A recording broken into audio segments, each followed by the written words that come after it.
Hi, this is Mike Mendez from Tales of Halloween, and you're listening to Without Your Head. All right, and welcome to the station of decapitation without your head. I'm Nasty Neil, and I'm joined by Hank Braxton, the man responsible for Snake Outta Compton, which is an insane movie. It's good to have you here. I can't claim full responsibility, but thanks. All right, fair enough. There are other accomplices. Yeah, and I'm not talking unless I get a good plea deal. So who had the idea? Where did the idea for Snake Outta Compton come from? I assume just the name came first.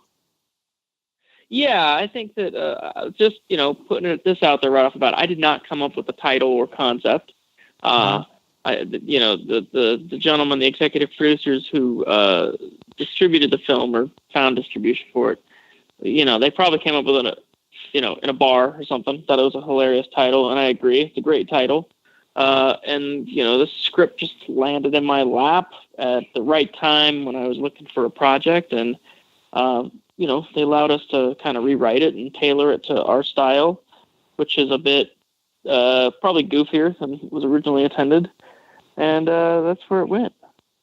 That's weird to think that Snake Outta Compton would have been like I'd say a more serious movie, because you said it was goofier, but I assume it wasn't like a totally serious horror film. No, I mean when it first came to us, it was very heavy in parodies, and like kind of like one of those. Remember those old like Epic movie or right? What was it? Skate movie, etc. And they would just and then they would just right. Well, Scary Movie, yes, had a lot of references, but I actually thought Scary Movie was pretty funny. Of course, I was 20, so maybe that had something to do with it. But right. When they were for a while there, I feel like every year Hollywood, they come out with like an Epic movie or a date movie. There was a bunch of them, and they would just like cram as many references from recent movies in there as possible.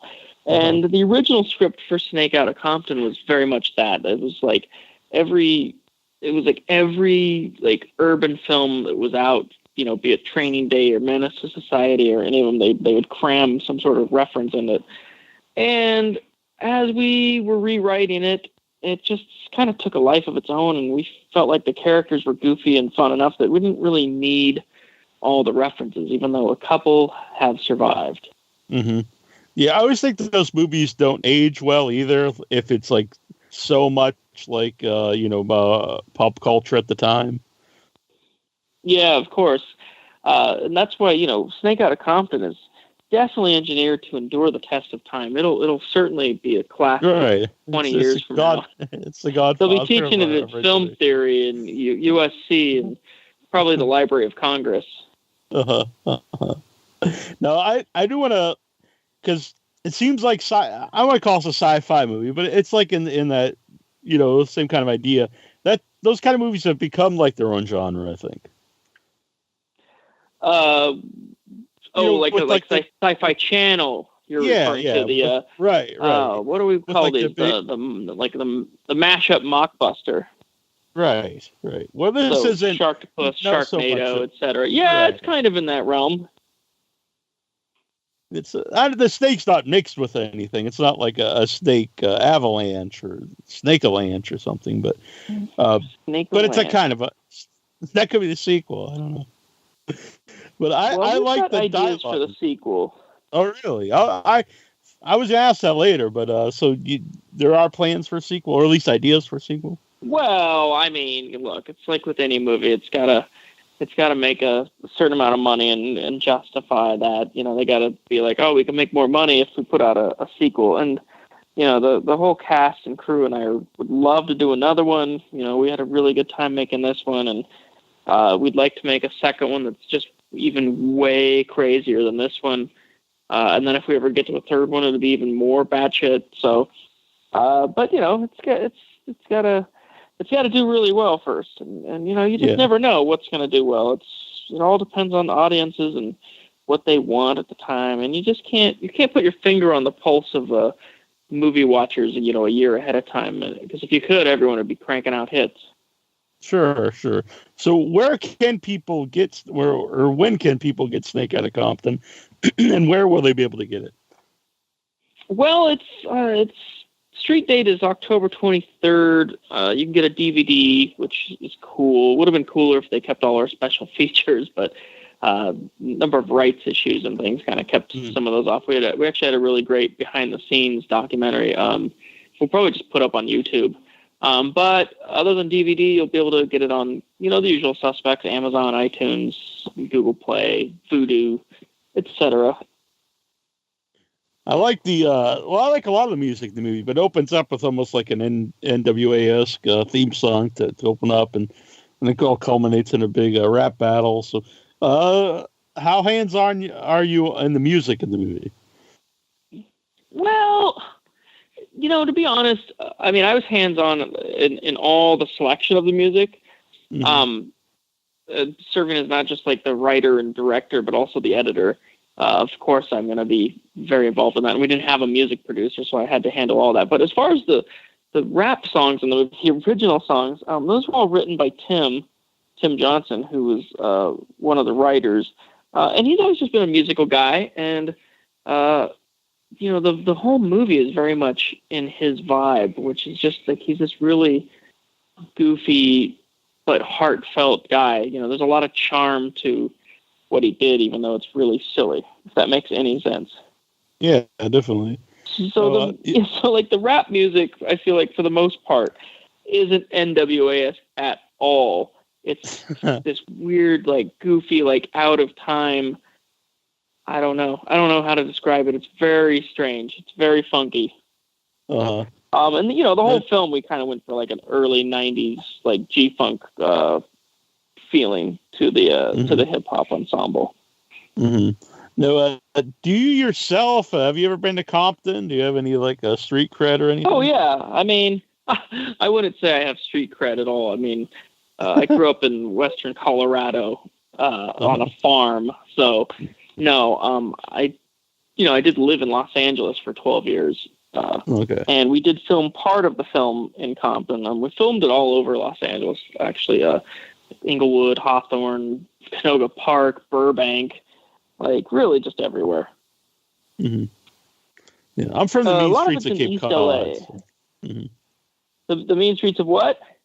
Cape Cod. Oh yeah, it's a rough spot, man. It is. It's all lobster traps. But yeah, so where were some of the places you filmed outside of LA? Or was it all filmed in LA? What do you think? It was all in LA. I don't think there was nothing we filmed outside of it. Yeah. East LA. Where did? Well, there you go. Where did Verkle come from? Well, even the name sounds very similar to Steve Urkel. That's obviously right. It's kind of a nod to that.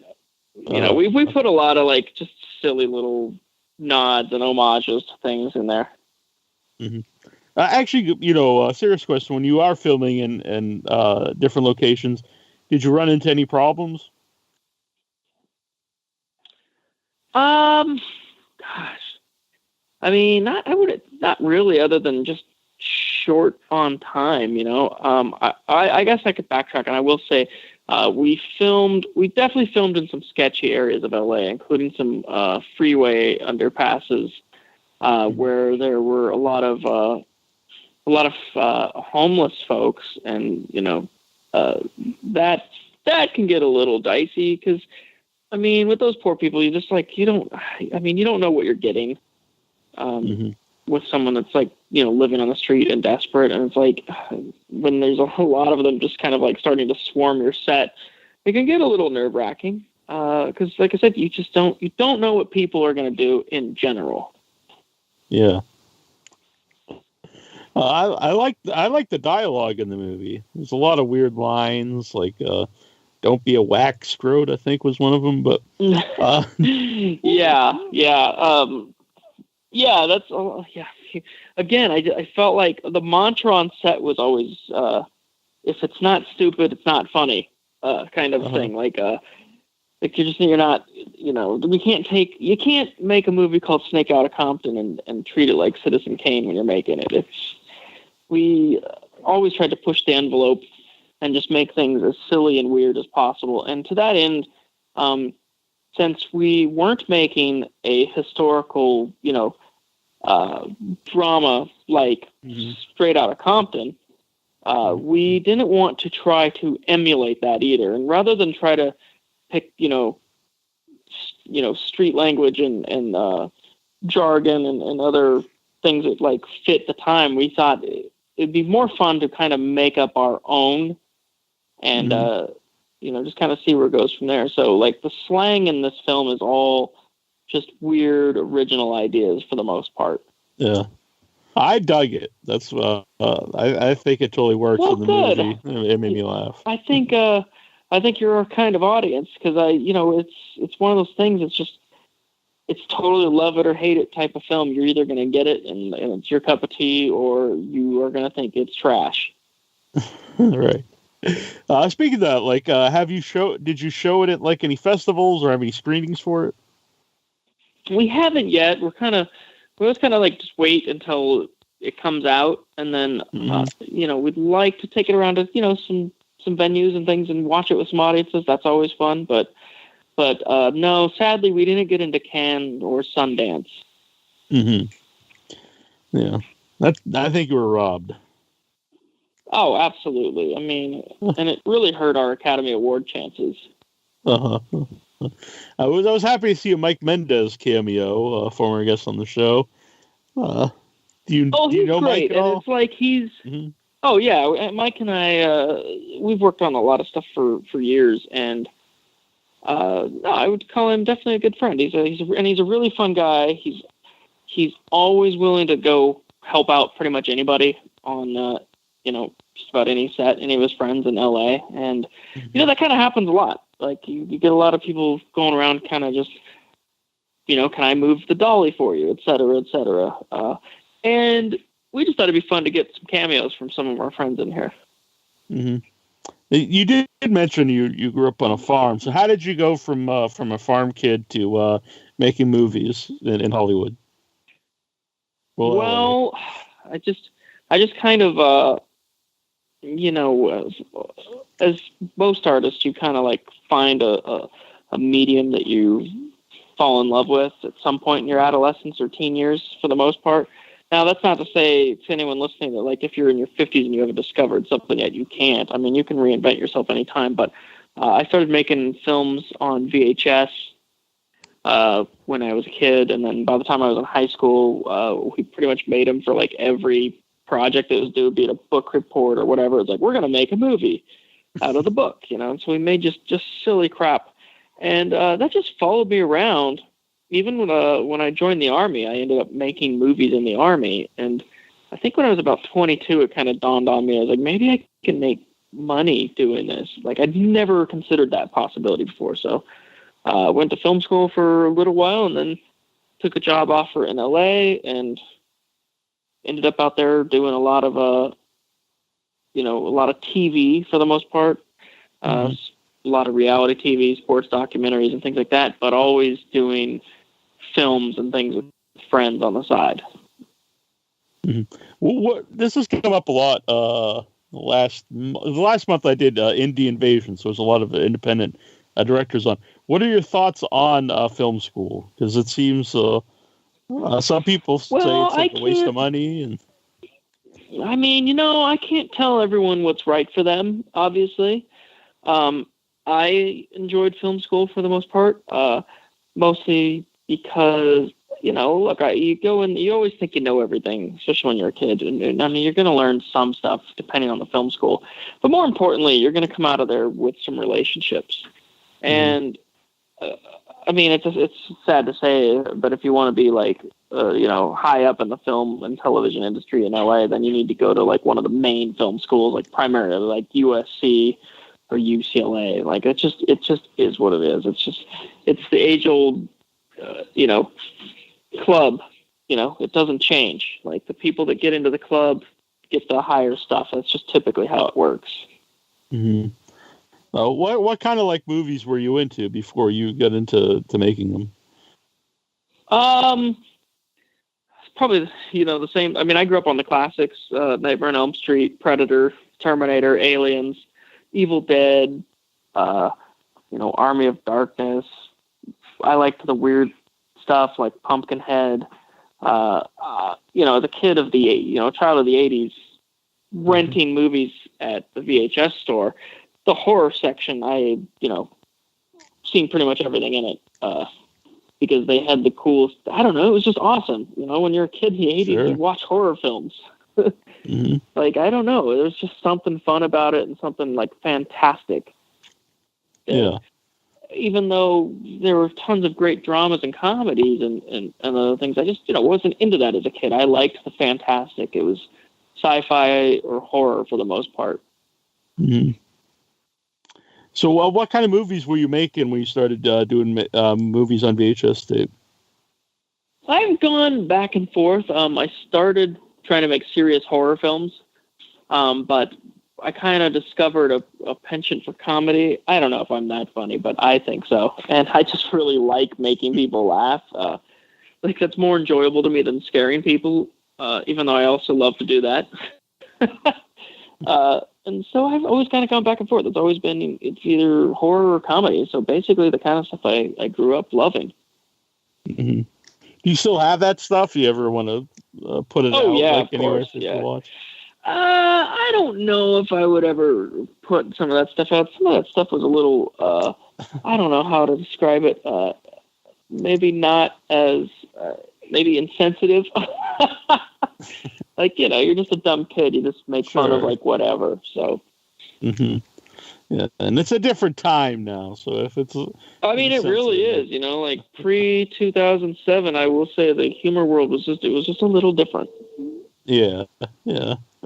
So I liked it as a golden AK in the movie. Do you keep any of those kind of props like in your house? Get the golden AK up on the wall or anything? No, that was actually a rental, and I had just requested of the art department, which consisted of Amanda Hart. Like, I wanted a gold-plated, machine gun or rifle or whatever. I was hoping it'd be an AK, and then it was, and she found it, and that's great. The only thing in the movie I was able to keep was the ray that Burkle uses to grow the snake, and that's because I built that out of like $70 worth of stuff I bought at the hardware store. So it was a rental. So someone had a golden AK-47 to rent. Oh yeah, absolutely. And where do you get? In Los Angeles, you can find all kinds of stuff. I think that was at ISS, which is just a rental shop. It's like a big warehouse you go in. And it's just full of props and things you can rent. All right. So was it functional? Because you've used it if you wanted to. No, it was plastic. All right. Gotcha. That seems very, very odd, though. I'm from the other side of the country, so I don't know, but the prop rental. So I mean, they have weird stuff in there. So you built like the Ray thing yourself? Yep. It's just like I said. It's all stuff you can find at the hardware store. Yeah. I wanted it to look functional. I mean, that's the important part of any prop is that it looks. Rather than just looking cool, it needs to look like it was functional. It was built to do whatever it's doing. And since this was built by a science whiz kid in his upstairs bedroom, it had to look very utilitarian. And I took heavy inspiration from Honey, I Shrunk the Kids and Ghostbusters. Yeah, I do like that. Basically, like the whole movie, the reason why it's a giant snake is because the guy was making something that would grow his penis really big. Well, that's kind of suggested, but yeah, basically. That was just something we threw in there. Like, why is this snake big? Because it's like, essentially, we were given a movie title and a poster, and they're like, write a script about this. Uh-huh. So, how about who's the actor who plays the like the Denzel character? Justin Thiene, is that? Oh, yeah, Justin. He's amazing. And he's great. He is, and honestly, I love the whole cast. I think everyone really does a good job, and there's huge standouts. And he's really got something special. Like, and it's so funny because he came into an audition and he did a great job, and we knew he'd be great for the part. My wife Ariel, who's actually in the film too, she cast the film, And so she brought him, and she's like, Justin needs to play this part. And he came in and did a great job at the audition, but he was like, oh, it was terrible. I was so bad. And I guess he went home and he just watched tons of Denzel Washington impressions and tried to just take it over the top. And he really did. He really like kind of turned it into his own character. And what I really love about what he does in the film is when I was discussing with him, like when we were like almost done shooting the movie, we had like 2 days left, and I referred to his character as an antagonist, and he stops. He's like, "No, man, he's not a bad guy. He's a good guy." And I just thought, I'm like, okay, you keep believing that because it's working.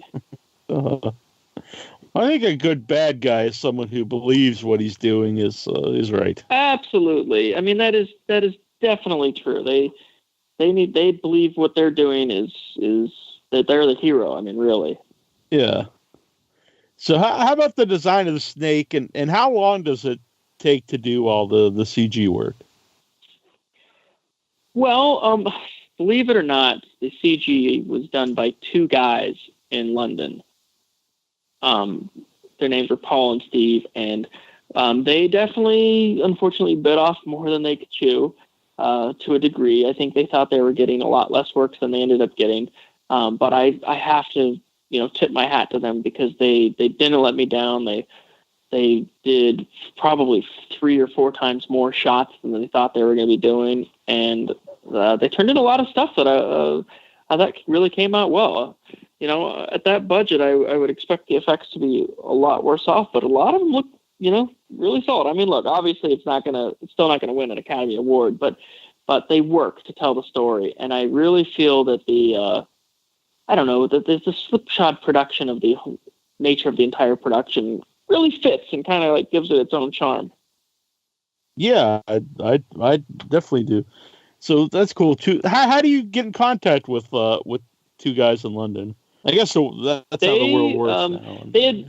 They had worked with a couple of the producers, the Conduit brothers. They'd worked with them on a previous film called Dam Sharks, and so they put us in touch with them, and they handled that really. The Conduits did, and they ended up putting me in touch with the guys to, as the director, you're gonna have to go over everything with them. Mm-hmm. And I made not just storyboards, but there were animatics that I'd made in the film that are just like crude 2D animations of what's supposed to happen. It's actually pretty hilarious. I think just releasing a film like that would have been great, but you'll see that stuff if you. I'll send you a link to the BTS documentary before it goes up online.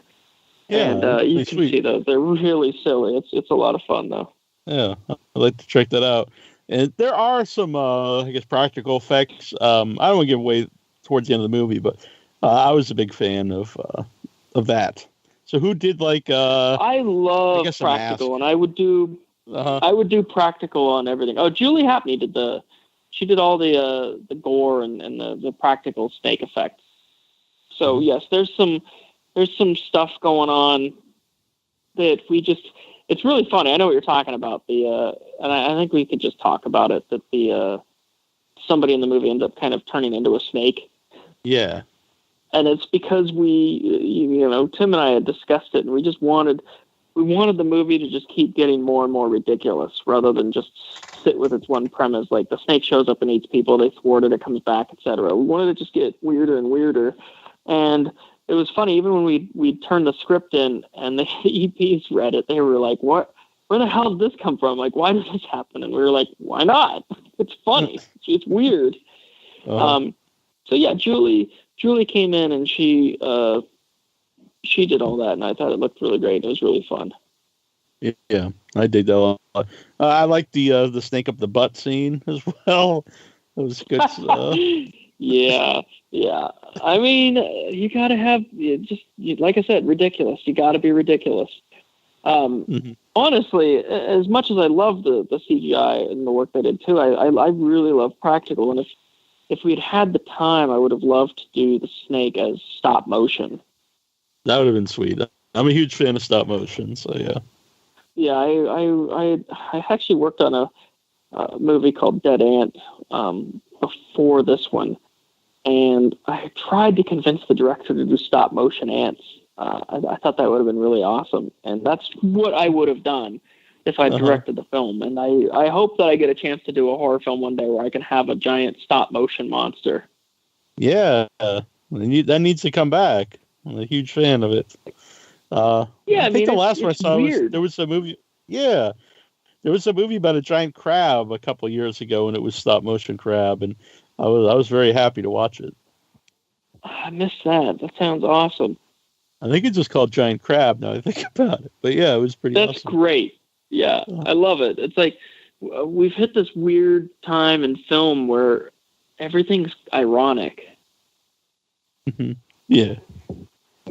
So, so you said this. Is there a reason why the specials won't be on the DVD? Yeah, it's just the distributor wanted us to have signed release forms for everyone in the documentary as well as the feature film, and since they weren't sure, they just opted to leave it out. I guess. Yeah, I don't know. I say lame. I agree. Sounds very lame. But so you'll be able to put some of that up on YouTube, you said? I mean, we should. I don't think anyone's gonna make us take it down or anything. So there still are some. It's a documentary. Yeah. Right. Yeah. Well, I thought the movie was itself. It's a documentary. Yeah, kind of. It's based on a real story. There are some references to other movies in there. I like the "Oh My God" from. I assume that was from Troll. Yeah, you caught that. I love that. That's fun. Yeah, I kind of can't help but do that. I always end up cramming in stuff like that. It's like I sit there and say I'm trying to make something original, but at the same time, there's always a vibe of all those things. I guess maybe every artist does that, but I don't know. I like doing it, and that's just how it is. Yeah, Troll 2 is a great film. In my mind, anyway. Which one? Troll 2. Troll 2? Troll 2 is a blast. Troll 2 is amazing, actually. I agree. And it's so funny to find out that it's directed by the same guy that directed my other favorite bad horror movie, which was Monster Dog. You know, I've not seen Monster Dog. That definitely had a huge impact on me as a kid. It scared the crap out of me when I was like 5 or 6. But by the time I had watched it again when I was like 17, it was like, oh wow, I can't believe this scared me. It's an interesting film. It's super low budget, but there's a cool story behind it where the writer director and his wife are Italian, and they had to make the movie in Spain, so the whole crew speaks Spanish, and they couldn't really communicate with the director. And then it's starring Alice Cooper, who speaks English, of course. Yeah. And I actually thought the story and everything was really cool. It could be a really awesome remake if somebody wanted to do it. But they were victimized by budget and language barriers and things like that. And that's what I try to tell everyone who out there who watches movies and like, oh, that movie's terrible or this or that. It's really hard to make a good movie. You typically either a lot of money, or you need everything to go just right. Things that are out of your control that just need to fall into place, or a combination of the two. Mm-hmm. Our co-host is here, Terrible Troy. How y'all doing tonight? Good. Pretty good. Hank Braxton is here with me from Snake Outta Compton. Very nice. We were just talking about. Hello. Have you ever seen Monster Dog, Troy, with Alice Cooper? No, I have not. I haven't seen it either. Shame on me. Yeah. Dude, you would love it. If you like Troll 2, you will love Monster Dog. Okay. And it opens with an awesome. Alice Cooper wrote a couple original songs for it, and it opens with a music video of one, and it's pretty rad. I'm gonna have to find this then. Yeah. This sounds awesome to me. So who did the poster for super awesome. Yeah. I actually don't know. You don't know? All I have no idea. I took the photos of all the characters at the bottom of the poster. That's all I know. Typically, I like to do that. When we do wardrobe fittings, I like to get character poses of everybody so we can have them for that kind of thing. And they ended up working out really great at the bottom. Yeah. So good job, me, I guess. You said that that like when you got the movie, it just had the name and a poster. So did they have the poster like partly done, and then you added the people? It was a different poster. Okay. Yeah, it was a different poster. It was just the snake with the googly eyes. Now, there was a script that had been written by 3 different people, and I just felt it didn't speak to me. You know what I mean? Like, as soon as I read it, I'm like, I can't direct this. Like, this is not at all my cup of tea. And I requested that I could rewrite it, and they were cool with it. And, we kept like character names and a couple locations. I mean, it wasn't all bad. We didn't want to I don't even want to say it was bad. It was just not my style. And I've directed somebody else's writing before, and I had a really miserable experience with it. And I don't know if I'm the type of director that handles other people's writing. I kind of like to do my own thing. So that was it. We completely rewrote it and made this totally silly thing, and that's kind of what you see on screen there. Mm-hmm. So when did the Lucha Mask get involved? Those get involved in pretty much everything I do. Like, I think you can, I have evidence of those in various films from the past. I just love them. I think they're cool. I agree. Do you have a favorite, are you a fan of wrestling, or you just like the Lucha Masks? I just like the masks. All right. I was a fan of wrestling in the late 80s. So when like Sting was in his prime and Randy Savage and all them, it was kind of fun. Yeah. Ooh, yeah, Macho Man. But yeah, it was a good time to I mean, Randy Savage is awesome forever. Oh yeah. Yeah. My brother Troy here, he looks kind of like Macho Man. I was Macho Man for I'm Halloween last year. That's right. That's a great costume. Yep. It was perfect. All the kids at the school went nuts. They loved it. They don't even know who the hell Macho Man was, but they just thought the costume was cool. Well, they're wrong, and then they're right. Yep. Have you ever had any wrestlers in any of your movies? No, but I want to. Like, I would love to make a movie like They Live and have a Roddy Piper in it. Like, that would be like a dream come true. I appreciate the not to point out that there's a lot of acting involved, but I really appreciate the theatrics and the display of it all. Like, they are thespians. They're really trying to sell it and entertain people, and I appreciate that. And I think that a lot of times that can translate really well to action and other genre films. I don't know about doing like some kind of sort of hardcore drama, but I mean, action films, They Live is a perfect example, like this crazy sci-fi story. It really works. And yeah, I've thought about doing that. I've thought about, doing a film and casting like a UFC star. Like, I think that'd be really cool. Do you have any UFC or wrestling stars in mind? Because Piper's no longer with us, unfortunately, or Macho Man. No, not at the moment. I mean, I think it'd be fun to we had a script years ago that we wrote called Zombiesaurus Rex that had a retiring commando type character in it, so it would have been fun to go get like an 80s wrestler or, early 90s guy, bring him back, and he's trying to retire, but he's got to, fight this dinosaur that shits out zombies. I mean, that was literally the plot. And I think that'd be cool. I mean, I'm with that one. You know what? It's a really great script, and it was really fun. But we just never gotten around to getting funding for it, like the way we wanted to do it. And somebody else made a movie called Z-Rex a couple years ago.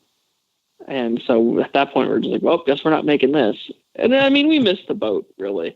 When we came up with that concept, it was 2007 when it was before Sharknado. It was like when Sharktopus and things like that, Piranaconda taken off, and my cousin Andy was like, these things are so stupid. What's next? Zombiesaurus Rex? And we all kind of like looked at each other and nodded. We're like, yup. Have you ever seen Pro Wrestlers versus Zombies? No, but I like that title. Yeah. Well, I'll say this about the movie. Yeah, I'll say this about the movie. It's a good title. It's a good title. Pro Wrestlers versus Zombies? All it goes, huh? Yeah. I have it here. For some reason, I have like a 3-disc special edition. I don't know why it warranted such a thing, but it's the Criterion collection of wrestlers versus zombies. It's a 2-disc set. I mean, why not? You could absolutely make a movie out of that. It has Piper in it. The acting is very strange because like Piper's like actually a very good actor, and he's like acting like he's in like a serious movie, and then many of the other wrestlers are acting like wrestling, and it's very bizarre. I remember we went to see it. It was actually at a festival, at a convention, and the three of us were in the back and just laughing, and everyone else at the convention watching it were just like seems mad that we were laughing. But I don't know how you could watch it and be like deadly serious. I think you can do whatever you want, Like, yep. Sure. If you get enjoyment out of something harmless like that, I love it. Oh, we got enjoyment out of it. We were just laughing along with it, but the other people, no one else was laughing in the theater. Not sure why. I always thought the Great Muda would be a good action hero. Who would be? Sorry? The Great Muda, I think. KJ Muda would be pretty cool. Yeah, you know what movie has an awesome bunch of cameos by wrestlers is MacGruber. Does it really? I've never seen it. Oh man, MacGruber's one of my favorites, and yes, it has a lot of wrestler cameos. You should check it out. We'll check that out. Yeah, you've given us 2 movies to look into now. I stand behind both of them. Oh, on the cover of this Pro Wrestlers vs. Zombies, there's like a bloody hacksaw Jim Duggan, like eating like a severed foot. How can you beat that? Yeah, I'm sold. I've never even heard of that film. Now you got me. You got a movie I got to watch out. Yeah, I recommend it. It's good times. So, where could people follow Snake Outta Compton? Like, follow it online so they know when it's coming out. Yeah, I think there's a Twitter account for it, and there's a Facebook account. But, like I said, October 23rd it'll be out. I'm sure it'll be, everywhere. It's going to be on the cover and everything. It'll be like a presidential alert. Everyone's going to know about it. Exactly. I got one of those the other day. Yeah. But yeah, just search Twitter for Snake Outta Compton. Instagram, I think there's Snake Outta Compton. I don't know what the handles are. I apologize, but if you search for it, it's going to pop up, the official. Yeah. I would say after I asked that, I'm thinking, it's kind of a stupid question, because, like, if you look up Snake Outta Compton, if you Google that, you're probably not going to get, like, multiple websites and Facebook handles and be like, which one is it? You might get the old Edgar Allan Poe story, Snake Outta Compton. Yeah, classic. Very cool. Well, I appreciate you coming on tonight. It was fun to talk to you. Of course, guys. I love to talk about all things silly and weird. All right. That's awesome. We'll do it. Yeah, we'll do it again sometime. Next time you get something strange and unusual coming out, do it again. Yep. Sounds great. And hopefully I will. Right. Or you can just come back and we'll talk about whatever. It's fine. Sounds like a plan, guys. All right. Thank you. Yep. Thank you much. Hi, this is Greg Lamberson, and you are listening to Without Your Head. And I have a long history of film without heads. We have no head in Slime City. We have no head in Killer Rack. And we have no head in Johnny Gruesome's. Check out all those headless films.